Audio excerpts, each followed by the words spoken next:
Bonjour à tous. When Surgeons Surgeon Meets Nowhere, c'était le nom d'un article il y a quelques années sur ce même sujet pour des chirurgiens américains. Il y a déjà 80 ans, nos confrères disaient qu'il y avait beaucoup plus d'importance pour nous se consacrer à des statistiques simples qu'à tout ce qu'on apprenait, beaucoup de choses qu'on apprenait pendant 6 longues années de médecine. Et les choses n'ont pas changé et ce diagnostic a été fait par de multiples confrères dans de multiples papiers. Je vous en ferai juste une diapo à la fin. J'ai donc proposé cette enquête en discutant avec mes jeunes collègues. On a fait un premier mailing le 17 mai, vous l'avez tous reçu. Il y avait une partie pour définir un peu le répondant, puis des scores de confiance, ce qu'on appelle scores de confiance, c'est-à-dire une auto-évaluation de ses capacités à affronter les statistiques et la méthodologie. Ensuite, 17 questions qui ont défini un score de connaissance qui était sur les statistiques, sur l'épidémiologie et sur la recherche clinique. Et puis, à la fin, vous aviez la possibilité de vous exprimer et certains ne se sont pas privés. C'est très frustrant, mais je ne vais pas pouvoir vous montrer les questions ni vous en donner les corrections. Je le ferai de façon globale à ceux qui m'ont envoyé leur mail et peut-être par un mailing général, parce que beaucoup n'ont pas laissé leur mail, bizarrement, à la fin de la réponse. Donc, on a eu 255 réponses, ça c'était il y a 3 jours. En fait, ce matin, il y en avait 261, ce qui, sur une société de 444 membres, est un bon score, avec 17 non-répondants totaux, c'est-à-dire qui se sont arrêtés après l'auto-évaluation, qui n'ont répondu à aucune question dès que ça commençait à rentrer dans le dur. Et puis 20 non-répondants partiels, on voit au fur et à mesure qu'ils abandonnent, ou alors qu'ils ont une urgence, ou qu'ils ont un problème technique au fur et à mesure du test. 52% d'ortho, 47% de neurochir, 51% d'exercice libéral, et puis on a 9% de chef de clinique, 13% d'interne, et puis le reste en senior. Au niveau de ce que j'appelais la vie académique, 85% possèdent au moins un diplôme, master, DEA, ce qu'on appelait DEA quand c'était à mon époque, une thèse de sciences ou un DU. 34% ont dans leurs titres et travaux entre 0 et 5 articles, et 28% ont plus de 20 articles. Au niveau de la lecture de la presse médicale spécialisée, eh bien, vous voyez qu'on a dichotomisé entre des lecteurs fréquents, quotidiens ou hebdomadaires, et puis des lecteurs plus modérés.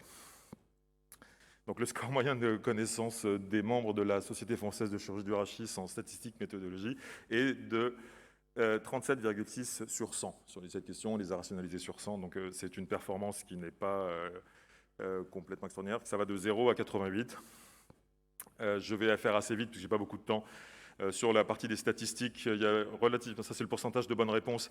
Dès qu'on commence à parler d'études en double aveugle, tout le monde a à peu près vu l'intérêt de la chose. Sur la puissance, 50% de bonnes réponses. Et ensuite, pour définir l'intérêt d'une étude cas témoin, ça passe à 36%. Et des choses un peu plus récentes, un peu plus sophistiquées, comme ce papier sur le traitement des sténoses lombaires, dès qu'on commence à parler d'intention to treat, c'est-à-dire de concepts avec le crossover important qu'il y a dans ce type d'études, 13% pouvaient définir ce que c'était comme concept. Pour les statistiques, pardon, avant c'était l'épidémiologie. Pour les statistiques, bien, définir ce que c'est qu'un quartile, ça marche. Une courbe de Kaplan-Meier, un grand nombre l'ont reconnu. Les tests, ça commence à passer en dessous de 50%, student qui 2.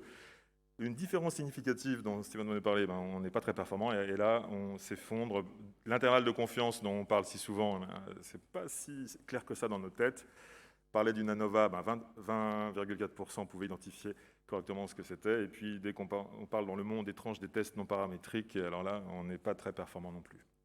Et enfin, dans ce qui va occuper beaucoup des topos de ce matin, qui sont passionnants, je les ai vus avant vous, je pense que tout le monde a eu l'intuition de ce que c'était qu'un biais de publication.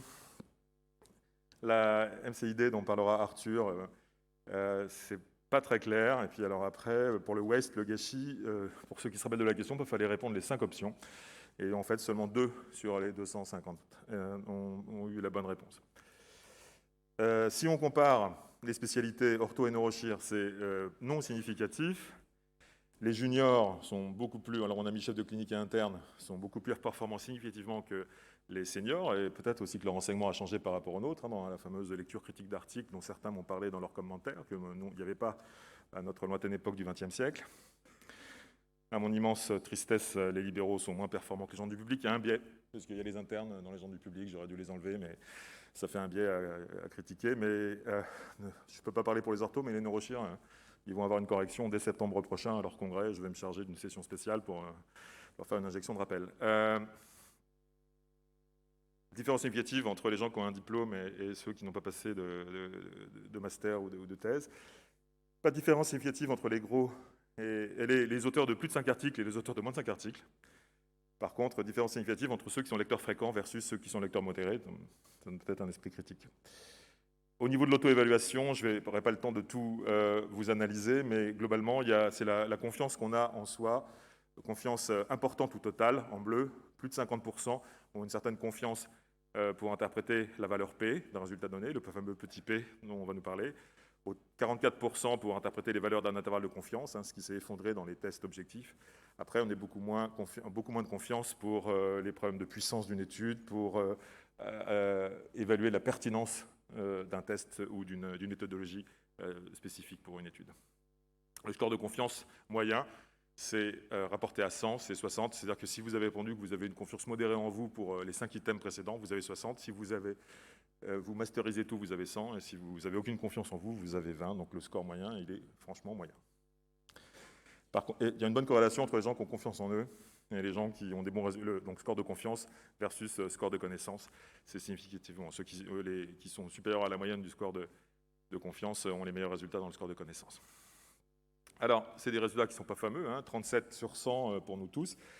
Faut être honnête, j'ai extrait quelques papiers. Il y a un papier magnifique sur des pH de l'assistance publique qui a été fait il y a une dizaine d'années, qui montre aussi on reste toujours entre 25 et 40%, à part, à chaque fois, les études en double aveugle, qui donnent toujours des bons résultats. Ça a dû nous marquer, le double aveugle. C'était une fameuse plaisanterie sur les orthopédistes quand j'étais jeune. Mais globalement, pour le reste, on est quand même autour de 25%, quelle que soit la méthodologie, entre 25 et 40%, quelle que soit la méthodologie de ce type de papier, qui sont tous passionnants à lire, et on va essayer de le faire pour nous. Je rends hommage et je remercie tous ceux qui m'ont laissé des commentaires très pertinents, et dont certains m'aideront beaucoup pour la discussion du futur papier. Je suis là. La chirurgie aux chirurgiens, la statistique aux statisticiens. La viralité, le machisme dont on parlait hier. Mais c'est à la fois vrai et faux, bien sûr, qu'il faut travailler avec les statisticiens dès qu'on veut faire des publications, mais un minimum de connaissances pour nous au quotidien, pour prendre des décisions dans des actes porteurs de risques pour les patients et pour nous-mêmes, c'est quand même pas mal. Et comme vous avez vu, on va dire de façon positive qu'il y a de la marge de progression. Je vous laisse cette citation. Je crois aux statistiques que lorsque je les ai moi-même falsifiées, en fait, elle n'est pas de Churchill comme on le voit partout sur Internet, elle est apocryphe. Elle est d'un chirurgien bordelais, mais qui n'est pas là, il est retenu au bloc opératoire, mais je lui rends hommage infiniment. Je vous remercie de votre attention.